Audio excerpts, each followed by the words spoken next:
Tremendo placer que estés en sintonía con nosotros a través de este espacio político Frente a Frente. Aquí estamos siempre de 5 a 6 de la tarde. Desde la ciudad de Miami te llevamos los temas de interés y de actualidad. Lo último en materia de política e información lo puedes encontrar en este espacio que se transmite, por supuesto, a través de la radio y en la aplicación de Euforia en Latinísima Radio. También me puedes ver en formato de televisión por Fire TV, Roku, y tenemos una aplicación. Vaya a su teléfono y descárgala como Latinísima para que veas todo el contenido que se produce desde esta casa matriz. Voy a saludar a la buena gente de República Dominicana, que estamos en emisión nacional una vez a la semana a través de Vega TV, y para la audiencia, para la diáspora dominicana en la Gran Manzana, en la ciudad de Nueva York, que por estos días debe haber un invierno tremendo, porque aquí en la Ciudad del Sol, en Miami, estamos sintiendo un frío que nos ha transformado el ecosistema diario de la vida común en esta ciudad de fiestas y eventos. Para esa buena gente que está en Nueva York, bueno, el saludo caluroso desde Miami con un poquito de frío. Hoy te propongo un tema muy importante. Te propongo hablar sobre Venezuela. Desde el pasado 3 de enero se ha hecho noticia, titular día tras día, de los acontecimientos que están ocurriendo en el país suramericano. Por eso mantén la sintonía, porque hoy vamos a hablar de Venezuela y de su petróleo, el rol del petróleo venezolano en el tablero internacional. Mantén la sintonía, que ya comenzamos, frente a frente.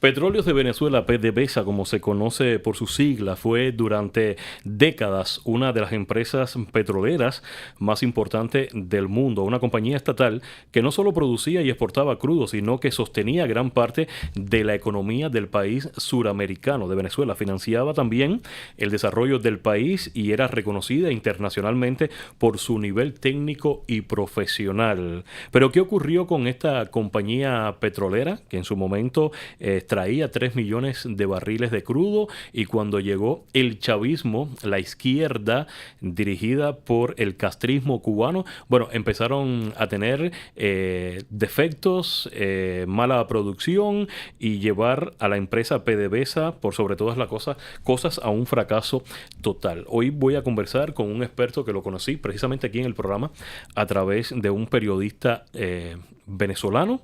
Es una persona que sabe muy bien cómo funciona desde dentro la compañía más importante, digamos, de Latinoamérica, que es PDVSA, y es la más importante precisamente porque Venezuela tiene ese recurso natural. Creo que hay una estadística por ahí que si se acabara el oro negro, tendría reservas de 250 años aproximadamente el país suramericano para poder seguir exportando y viviendo de su propio recurso natural. Ronald Bellorín, académico venezolano, tiene una ficha tremenda y de verdad me gustaría comenzar por ahí. Bienvenido al programa. Es que realmente no entiendo tu caligrafía, cosas que ocurren. Okay. Estamos en vivo y me gustaría que me abordara quién es Ronald en este caso. Ok, conozco la industria petrolera del año 77, cuando comenzó a funcionar el Instituto de Adiestramiento Petrolero y Petroquímico, INAPE, que estaba dirigido a formar a los operadores, el personal supervisorio de la industria. Egresé de esa institución en el año 81 y comencé a trabajar como operador en el área, en la superintendencia de gas y mantenimiento, es precisamente en la faja petrolífera del Orinoco. Para esa época, en el año 82, Venezuela producía aproximadamente unos 2.200 barriles de petróleo, y la nómina de PDVSA en ese momento eran varias empresas, era Colpoven, Llanoven, Lagoven, etcétera, y eran apenas 8.000 personas.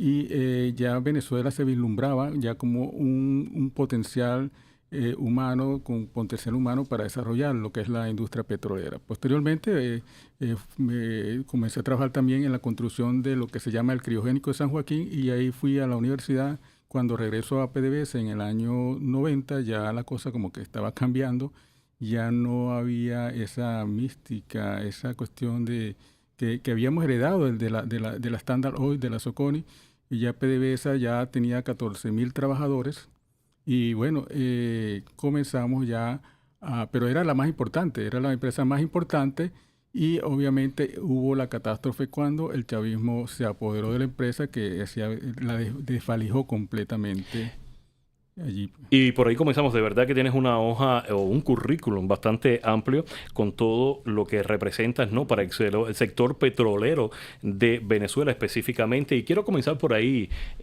Ronald. Realmente, ¿en qué momento la empresa PDVSA dejó de ser una empresa petrolera y pasó a ser la caja política del chavismo? Pero te voy a comentar una anécdota porque como también era el enlace de la Universidad de Oriente, que es la que forma a los ingenieros de la industria, donde hay profesores que han asesorado más de 300 tesis de grado y conocemos exactamente todo lo que es el negocio petrolero de la faja petrolífera de Orinoco, muchas veces la Comisión de Energía y Minas me pedía que lo acompañara, e inclusive la Secretaría de la Presidencia de PDVSA, pero parece algo increíble. Nosotros hicimos un acompañamiento, yo hice un acompañamiento antes de que el mejorador de Ameriben fuese nacionalizado. Vamos a hablar, decirte, fuimos un día a Marte y en esas instalaciones todo en orden, como una instalación petrolera, una instalación, o sea, donde tú tienes que caminar por donde tienes que caminar, tienes que utilizar los equipos de protección como los tienes que utilizar, pero parece mentira. A los 2 días de haberse nacionalizado, la gente caminaba sin los equipos, entonces tú veías en las paredes, en vez de tener los avisos de seguridad, lo que había es una cuestión de ahí del Che de Guevara. O sea, era increíble cómo esa empresa en 2 días se transformó, la mentalidad de las personas se transformaron, o sea, es increíble. Entonces imagínense los impactos adentro. Que se sucedieron. La última vez que yo estuve de asesor de gerente de proyecto porque había una desviación del 45% en un proyecto de la empresa Petromonaga, no recuerdo exactamente, la corrupción era tan grande que en la mesa de reuniones, donde hay minutos de reunión, donde tú tomas la reunión, yo decía, bueno, pero es que la empresa está dando pérdida porque no me dejan comprar los equipos que se tienen que comprar. Entonces venía Aria y me decía, no, pero es que las fotos de seguridad tú tienes que comprárselo a este, y la comida tienes que comprársela a fulano, y los uniformes al otro. O sea, era algo descarado que cómo tú controlas. Entonces teníamos una desviación de un proyecto que costaba 5 millones, puede ser bolívares, puede ser dólares, puede ser lo que sea, pero ya el proyecto iba en 45 millones y apenas se iba a desarrollar el 20%. Y obviamente, ¿cómo funciona una industria así? El chavismo hubiese sobrevivido de otra manera estando, por ejemplo, en otro país que no contara con los recursos que cuenta Venezuela, específicamente a través del petróleo. ¿O tú crees que el chavismo logró estar esos 25 años que estuvo y que aún se mantiene, hay que aclarar esta parte, pero al menos con la figura de Chávez y de Maduro, gracias a esa jugada política a través del chantaje a otras naciones y hasta el propio Estados Unidos por el tema del petróleo y de la empresa como tal, PDVSA? Ok, cuando se inició, recordemos que hubo la iniciativa de Petrocaribe y que todos decían que era el bozal de arepa que tenía Hugo Chávez, inclusive puso de rodillas a la OEA. El que no estuviera con Petrocaribe no recibía petróleo subsidiado. Entonces, eso fue un arma política y un error de haber utilizado el petróleo como un arma política para tratar de imponer algo que en realidad ha fracasado en la historia, que es el comunismo, un comunismo per se. Pues. O sea, eso fue, y lo peor que pudo haber hecho el gobierno el régimen de Venezuela es haber sido sumiso y recibir órdenes de los cubanos. Inclusive en el gabinete de Maduro había... Es que yo siempre lo he dicho, el régimen cubano ha colonizado a Venezuela en pleno siglo XXI. Las decisiones políticas más importantes de la nación venezolana, los recursos o el camino que cogía el petróleo de Venezuela venía dictado desde La Habana, y ahí es lo que realmente está tratando de hacer ahora mismo el presidente Donald Trump, Marco Rubio y la administración actual, que es cerrarle la llave y dejar sin oxígeno a Cuba. Pero continúa porque está interesante lo que me estabas diciendo. Es que cuando tú ves la dependencia que tenía de Venezuela y cómo desde La Habana se administraban los recursos de Venezuela, no tiene sentido de hablar que había un bloqueo económico de Estados Unidos. ¿Verdad que no tiene sentido? Y te lo digo porque fueron 180.000 millones, 300.000 millones, X cantidad de millones. El único bloqueo, amigo mío, que existe en Cuba, sin dudas, es el bloqueo del Partido Comunista de Cuba hacia el pueblo de a pie. Okay, ahí no existe ningún bloqueo. Pero cuando tú divides esa cantidad de dinero entre la población cubana, supongamos 180.000 millones de dólares, que es la cifra menor, entre los, creo que son 7 millones de habitantes cubanos. No, éramos 11 millones de habitantes en el último censo que se celebró en el año 2017 aproximadamente. Pero bueno, pero lo administraron los cubanos, porque no lo administraba Venezuela. Ellos eran los que administraban Petrocaribe, ellos decían para dónde iba el combustible, a quién se lo vendían, porque muchas veces el combustible salía hacia Cuba, pero Cuba no, Cuba los revendía. Los revendía, exactamente. Entonces, cuando tú divides eso, Cuba tenía más ganancias que Venezuela, porque Venezuela tenía que lidiar con sindicatos, tenía que explorar. Cuando tú haces exploraciones, de repente de 5 pozos, uno te sale bueno. Ok, entonces tú inviertes, ahí tienes que invertir en infraestructura y todo eso, o sea, todo lo que es los costos abajo. Y los cubanos venían simplemente, lo obtenían, esos recursos, y me estás hablando de un bloqueo económico. Si te lo ganabas ahí, sin mucho esfuerzo. Entonces, eso es una mentira, el bloqueo económico de Cuba. Interesante. Quiero colocar ahora a continuación, vamos a hacer un alto en la conversación porque quiero colocar un material periodístico donde Venezuela está proclamándose que dio su primer paso a la modificación de su ley petrolera. Escúchame bien, modificación de ley petrolera. Después del trabajo, vamos a analizar con el experto. Venezuela dio el jueves un primer paso hacia la modificación de su ley petrolera, marcando un giro en su modelo estatista en medio del proceso de diálogo con Estados Unidos. La reforma a la ley de hidrocarburos recibió una primera votación favorable en el Parlamento, con el objetivo de facilitar negocios con compañías estadounidenses y aumentar el flujo de dólares. El proyecto permitiría que empresas privadas operen sin participación estatal, dejando atrás la exclusividad del Estado y la fórmula de empresas mixtas en la exploración y explotación de crudo. ¿De qué nos sirve decir que tenemos la más grande reserva de petróleo del planeta si las condiciones, desde el bloqueo y las sanciones hasta los mismos elementos engorrosos en la legislación, impiden un acelerado proceso para que vayamos a la producción, al aumento de la producción de petróleo? El texto prevé una segunda discusión parlamentaria para su aprobación definitiva, en un contexto de cambios políticos tras la captura del presidente depuesto Nicolás Maduro y la asunción interina de Delcy Rodríguez.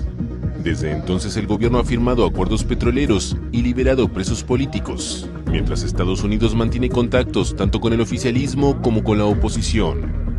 La mandataria encargada reportó esta semana el ingreso de los primeros $300 millones provenientes de la venta de petróleo venezolano por parte de Estados Unidos, que serán utilizados para intentar estabilizar el mercado cambiario. Interesante, es un trabajo de AFP, la agencia francesa de prensa. Y a mí me llama mucho la atención y siempre tengo que recargarlo en cada espacio donde hablamos de Venezuela. ¿Por qué ahora? ¿Por qué tuvieron que esperar que entrara Estados Unidos? ¿Por qué tuvieron que esperar que se sacaran, o sea, que arrebataran del poder a un presidente ilegítimo? Porque existen pruebas de que en el año 2024 le robaron las elecciones a la oposición venezolana. ¿Por qué abrirse ahora económicamente? ¿Por qué transformar una ley petrolera que estaba subordinada a La Habana, también subordinada al chavismo? Primero que todo, y quiero con el experto analizar esa parte, ¿qué es la ley petrolera de Venezuela y cuáles son las transformaciones que está proponiendo ahora mismo el chavismo en modo de supervivencia? Que para mí es muy preocupante porque de verdad esta gente está ganando tiempo. De verdad, y lo digo diciendo donde quiera que me paro, está ganando tiempo y se está estructurando para dar otro paso. Vemos a Delcy con un discurso bastante fuerte últimamente, desafiando precisamente hasta Donald Trump y desafiando a la administración de los Estados Unidos. Ojo con esto, estás amenazada por parte del secretario de Estado, Delcy, cuando dice que vas a tener un futuro peor que el que tuvo Nicolás Maduro si no colaboras en esa transición que está esperando el mundo entero respecto a Venezuela. Ok, mira, te lo voy a poner como ejemplo. Porque es importante la transformación que se tenía que hacer. Anteriormente, el Estado se reservaba la mayoría de las acciones de las empresas mixtas. O sea, tú te asociabas, pero yo necesitaba tener 51%. Al tú tener 51%, tú nombrabas tu presidente. En Venezuela, en el año 2008-2009, existía una ley de ciencia y tecnología que te permitía a ti era un impuesto a estas empresas del 1% de la facturación dedicada a ciencia y tecnología e investigación. Nosotros en la Universidad de Oriente, yo como enlace de investigación y desarrollo, necesitamos hacer un laboratorio de simulación de lodos de perforación. O sea, los lodos de perforación son necesarios para colocar y perforar las tuberías, y en Venezuela hay muchas minas de ese material, de esa varita que se utiliza para hacer esos lodos de perforación, de manera que necesitan los simuladores. Eso simplemente eran $90,000. ¿Okay? Los equipos de computación, ya habíamos tenido la visita de Anand Babu, que era de Sitter Richard, el CEO, y en ese momento él había fabricado el computador más poderoso del mundo. Pues. Entonces, inspirado en eso, nosotros fuimos a una de estas empresas mixtas, y esa empresa mixta tenía $400 millones disponibles por ese impuesto de ciencia y tecnología. Cuando yo regreso a los 15 días, para ya con el proyecto, me dice ese presidente de esa empresa mixta, profesor, yo tengo pena con usted, pero los $400 millones no los gastamos. Wow. Y yo le digo, ¿cómo tú te gastaste $400 millones en 15 días? Y me dice, bueno, pero si usted agarra un salón y le mete unos computadores ahí, pone unos computadores ahí, eso es, bueno, eso no sé, eso es para jugar, qué sé yo. Pero si le mete un software, bueno, puede ser que sea ciencia y tecnología. Nosotros hicimos eso para explorar la faja petrolífera del Orinoco, para la exploración. Y yo, bueno, pero es que yo conozco esta industria desde el año 77, desde el año 81 yo entré a trabajar con ella. Y tú me vas a decir que tú te gastaste $400 millones en un gasto ordinario que es de la partida de exploración y producción. Sí, profesor, pero ¿y cómo lo vas a justificar? No, nosotros le pusimos la palabra caracterización. O sea, desapareció $400 millones en algo que ya tenían hecho. ¿Y a dónde fue para ese dinero? ¿Fue enviado a Cuba? ¿Fue manipulado para los procesos que vendrían después con el chavismo? ¿A dónde fue? ¿O al bolsillo o la cuenta de alguien? Al bolsillo la cuenta de muchos. Y eso, entonces, ¿qué pasa? Cuando ahora tú tienes un presidente de una transnacional que va a cuidar los intereses y que esa persona no se puede enriquecer, porque si tú eres norteamericano, donde tú ganes, vas a tener que rendirle cuenta a la IRS. Ya la cuestión como que se pone un poco difícil y las cosas tienen que funcionar como funcionar. Y con esa pérdida, esos $400 millones que se estabearon en 15 días, digo, bueno, el que se roba $1 millón, el que se roba 10 millones, el que se roba 20 millones de Venezuela, es un ratero. Pero fíjate que lo interesante de este planteamiento y de esta denuncia que usted está aprovechando y haciendo acá en este espacio, y que se lo agradezco por demás, claro, es si en 15 días se perdieron $400 millones que hubiesen ido al pueblo en general, a la infraestructura del país, que te quiero preguntar, porque conoces muy bien la industria como tal, ¿cuánto perdió Venezuela en estos años de 25 años de chavismo? Y esto es pura matemática, regalándose petróleo a Cuba, vendiéndoselo con un precio por debajo del mercado a China, a Rusia, a Irán. ¿Cuánto en realidad pudo haber perdido la nación? Mira, solamente por el impuesto de la Ley de Ciencia y Tecnología, que era el 1%, ¿ok?, de todo lo que todo lo que facturaba PDVSA y las empresas filiales, llámese Chevron, Texaco, Exxon, todo, el 1% era fácil de extraviarlo. ¿Sabes cuánto es el 1% de nada más de ingresos netos brutos antes de impuestos?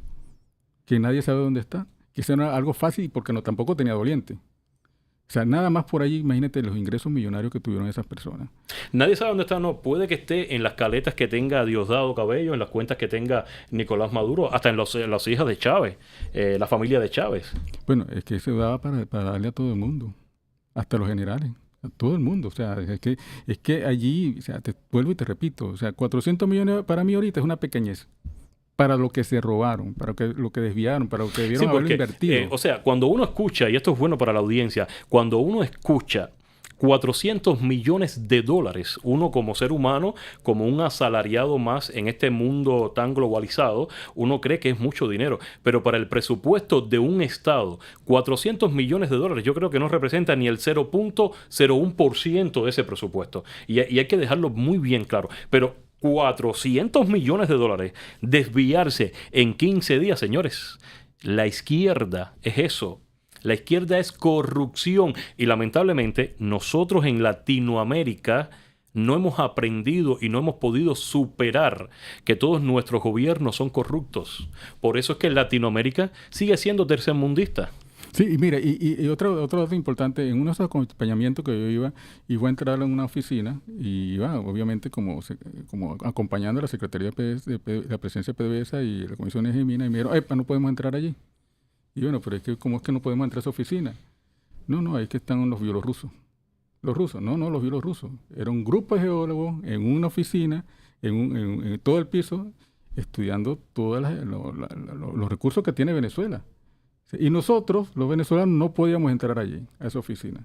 Entonces, imagínate cómo estaba PDVSA, cómo estaba secuestrada, cómo entregaron la soberanía de PDVSA. Y la empresa realmente fue saqueada por incompetencia, según su punto de vista, claro, o fue realmente un plan estratégico por parte del chavismo y por parte de estas naciones que entraron a Venezuela digamos que a dirigir los recursos naturales de Venezuela como el petróleo. Una de las cosas que yo nunca entendí es que en las operaciones cuando yo trabajaba en el año 81, nosotros teníamos que encender una compresora, eran 6 personas. Una compresora para comprimir petróleo o para bombear gas es parecido al motor de un barco de esos transatlánticos, es inmensamente grande, necesitamos 6 personas. Y nosotros teníamos que cuidar de que no quemar gas. Porque el gas no se puede almacenar, entonces teníamos que quemarlo, pues, ¿ok? Y eso, bueno, imagínate, eso era para nosotros sagrado. Entonces, ahora yo siempre veía que en el criogénico de José, donde están todos los mejoradores, están prendidos los mechurros de gas quemando y quema gas. ¿Cuántos gases se han quemado allí desde que yo tengo uso y razón del año 94, 95, quemando gas? Anaco es el mayor productor de gas, era uno de los mayores reservas de gas. Pero cuando viene la crisis ahora de gas en Europa, ¿quién es el que le puede suplir gas a Europa? Los rusos. Los rusos. ¿Y por qué Venezuela está quemando gas? Venezuela está quemando gas? Y de hecho, cuando vemos la geopolítica, ¿no? Los rusos tienen realmente a sus pies a los europeos precisamente por la venta de gas. Es por eso que los europeos, en este caso, no han podido hacer mucho más con esa intervención que hizo Vladimir Putin en Ucrania. No ha podido presionar mucho más porque el invierno en Europa es fatal. Y me viene a la mente Alemania. Alemania, literalmente, en el invierno, los alemanes sobreviven por el gas ruso. O sea, todo es una jugada geopolítica muy bien pensada, y ahí está Venezuela también. Claro, ahí está Venezuela pero pagando los platos rotos, como la Cenicienta, pues. O sea, porque no supimos visualizar geopolíticamente la importancia que teníamos nosotros para toda la estabilización económica de todo el mundo, de todo el planeta, del mundo occidental. Entonces, eso nosotros en realidad tenemos que reconocer, andarnos en Guayuco. Se puede recuperar la industria con todo lo que pretende Estados Unidos y las inversiones que pretende Estados Unidos con esta administración. Bien. Cuando hubo el paro petrolero, el famoso paro petrolero, PDVSA tenía 40,000 personas, ¿okay? Y salieron 20,000 personas. Y las 20,000 que se quedaron eran simplemente las que no tenían oportunidad de trabajo en otra parte. Salieron los mejores, ¿okay? Ahora bien, Venezuela ahorita sí llegó al 1.200.000 barriles. Hay un esfuerzo interno porque en realidad hay personas que tienen mística en PDVSA. Yo no te voy a decir que todos son malandros, ladrones. Cuando tú sacas a los generales de allí, cuando tú sacas mucha gente de allí y tú ves en la área... Los enchufados, claro. Sí, pero la gente del área operacional le tiene amor a su industria. Eso sí te lo puedo decir yo. Porque son donde tú muchas veces estás 24 horas allí, donde tu vida depende de tu compañero, porque una explosión de gas, o sea, se arma una camaradería, un amor a esa industria, que eso todavía existe en algunas personas allí dentro, que son pocos, sí que son pocos, que de repente 100, los que están administrativamente a lo mejor tienen sus malas costumbres, son los mayas, pero yo te aseguro que la gente que está en operaciones, la gente que tiene la instrumentación, la gente que está en los equipos mecánicos, en los hornos, en las calderas, esa gente tiene mística. Son pocos, y con esos pocos tú puedes levantar la industria petrolera. Señores, la purga de técnicos, la politización absoluta de esta empresa, la corrupción estructural y el uso del crudo como herramienta de control interno y geopolítico marcaron el inicio del colapso de lo que fue PDVSA y lo que es hoy, después de 25 años de chavismo. Hoy esta compañía es la sombra de lo que fue en su momento, y Venezuela, sentada sobre una de las mayores reservas de petróleo de todo nuestro planeta, enfrenta una de las peores crisis económicas, pero también humanitarias de la historia de la región. Para entender cómo se perdió PDVSA, cómo saqueó el petróleo venezolano y quiénes son los verdaderos responsables, hoy vamos a hacer una pausa en este primer bloque y vamos a regresar con mucho más, porque de verdad vale la pena analizar este tema, que pocos se han atrevido a hacerlo. Mantén la sintonía, que regreso enseguida.